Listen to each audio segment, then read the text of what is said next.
promised part 2, and we make good on promises here at the People Chronicles. It is Backstage Pass part 2 with Cullen and Company. The two brothers are here, Matthew and David. Thank you both for being here. Thank you. We really went backstage in part 1. So if you missed it, go back and listen to part 1 because you shared some history of how you became Matthew and David Cullen and those musical roots that were planted at home.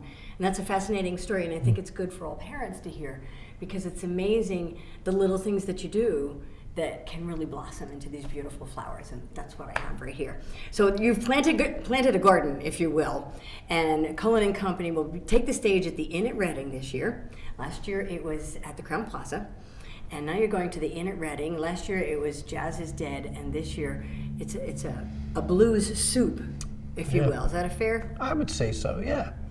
It is. But we didn't get those 5 questions because when we go backstage, everybody's answering the same 5 questions. So, and I think this is appropriate because we're talking about Jazz Fest, and yet we talked about the Grateful Dead, and now we're talking about the blues. So jazz, when you just say the word, I think it really conjures up an image for people. And it's often a very different image.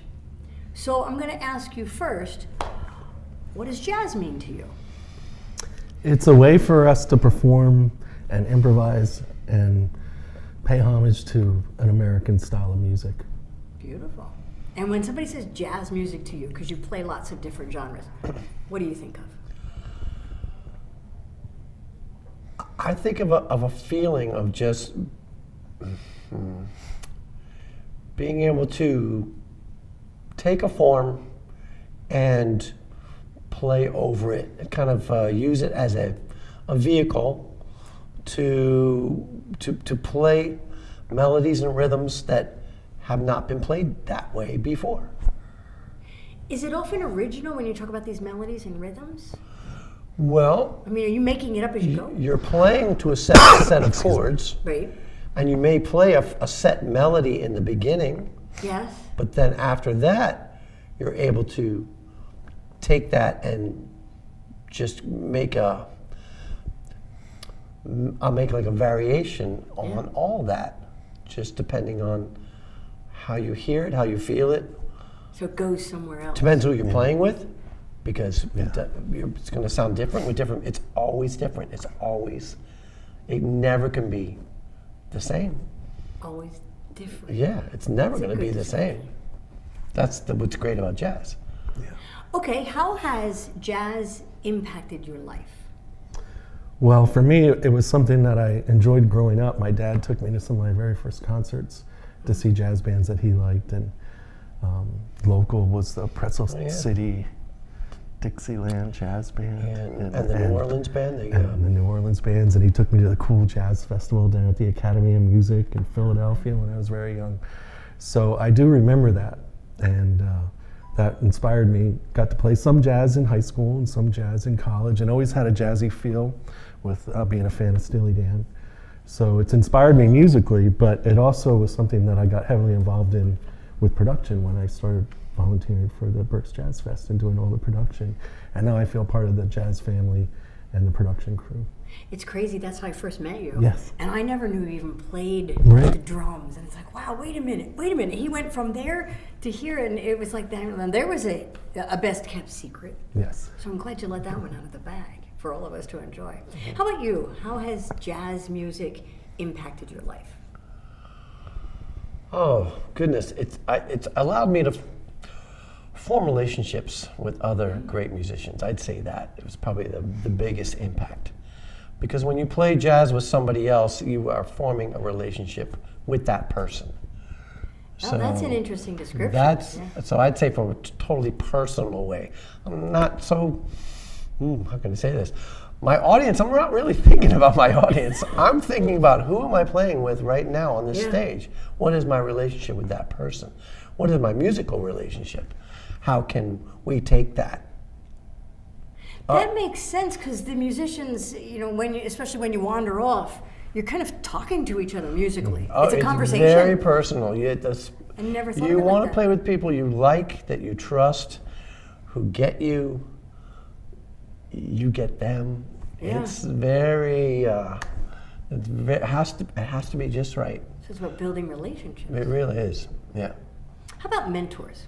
Who are your jazz mentors or mentors in general? Well, in jazz music, for me, performing, I took lessons from Martin Bradfield, who still plays today, and he really gave me a lot to work on and was an absolute drum mentor to many, many drummers in this region.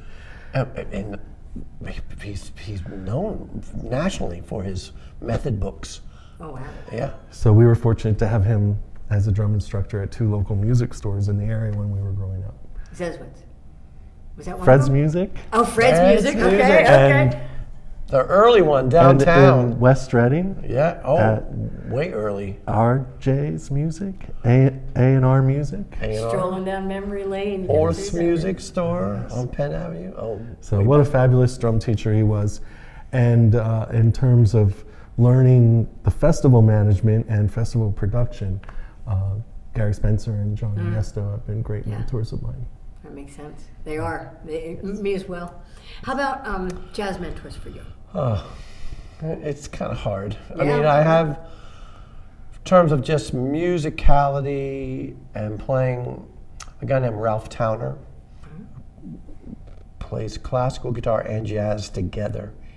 So he was kind of my mentor from way back. Another mentor would be a guitarist named Wayne Krantz, New York guitarist who played with Steely Dan and all other kinds of people, but he was the mentor as far as like just practicing and improvising and working at it and just always working at the craft. Yeah. You bring up practicing, so as an audience member we watch and you make it look so easy, but you're reaffirming there's a lot of hours that goes into that. Oh yeah. Making it look easy. Yeah, just keeping all the concepts, the rhythm, just the reflexes, just keeping it all together. Chick Corea gave me lessons in practicing, and he talked about, he told me that sometimes he sits down and he'll play the same 2 measures for half an hour, just till he has those 2 measures before he even goes on. Yeah. And I was like, wow, really, you do that? So Yeah. that is important. I'm glad that you talked about that. Yeah. How about, this is a tough one, because we all live a legacy, but you don't necessarily think about it. So what would you say your jazz legacy is? Well, for me, I think it'll be the volunteer time that I've done for the Berks Arts Council and the music, and the students that I've gotten to teach over the years. And I just hope that we can continue this jazz music and the Jazz Festival and the Blues Festival and this great musical environment that we have in Berks County for kids to go through with the Reading Musical Foundation. But for me, it would be my volunteer service to the Jazz Festival. It's perfect. It's good legacy. It's happening. How about you, Dave? For me, I guess it's the students who I've taught, like down at Westchester, maybe out at Millersville. At first, they might not really take in what I'm talking about. The concepts may just seem like, oh, that's too much work. But I get these nice emails every now and then, 5 years later, 10 years later. Hey, I'm playing this, or I just put out this recording, or I just played this gig, and thanks again for working with me. So That is very cool. it's nice to get those emails 5-10 years later. A lot of times we don't hear it, so that's Yeah. quite a gift. So that's a legacy that's nice. It's just here and there it happens. I wouldn't say it's huge, but Right. But it's small. They know that they put their time in, and now it's starting to pay off. Yeah. And that's reaffirming what you are doing. Right. And that is a legacy. Right. Perfect. So And this next one, last one, question, I think it's kind of a tough one. So I don't want to say your favorite moment from Boscov's Berks Jazz Fest, but a highlight, one that you go, yeah, I remember, and it's a really fond memory from Boscov's Berks Jazz Fest. Can you pick one out and share it? I was fortunate to get to play with some really great musicians and work stage production with some wonderful musicians. And one of my highlights was getting to work with Chuck Loeb last year before he passed away, and he came in by himself, drove himself down from New York City, and I went out because it's load-in time, and I'm stage manager, and I want to make sure everybody's doing well and getting in the venue.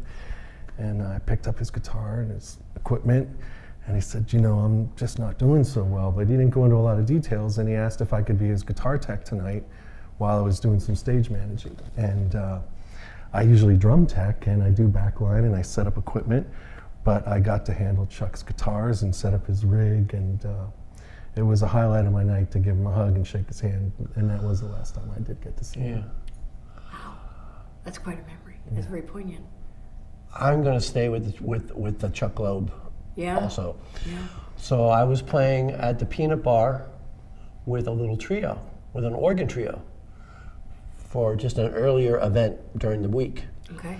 And Chuck was in there with John Ernesto having dinner, talking about like the shows and what was going to happen.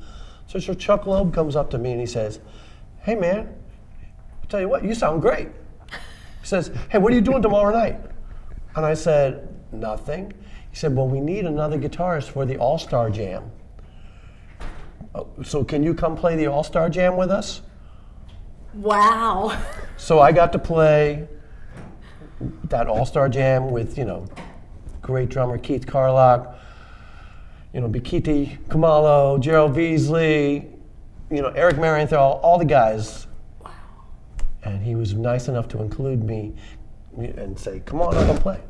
I can't believe that you're sharing that memory, because earlier today I was thinking about this conversation that we would have and wondering, I wonder if Dave ever did the All-Star Jam. And now you're telling me, yeah, you did, and had a personal invitation from Chuck. Yeah, so. There's a big tribute concert to him. Yes. For the Jazz Fest, and it'll be here at the Doubletree. Yeah. So, great stories. I really, really appreciate your time. Very, very much, and thanks for sharing Thank you. them Thanks with so us. much. Yes, here on that's another Boscov's Berks Jazz Fest Backstage Pass, thanks to the Berks Arts Council.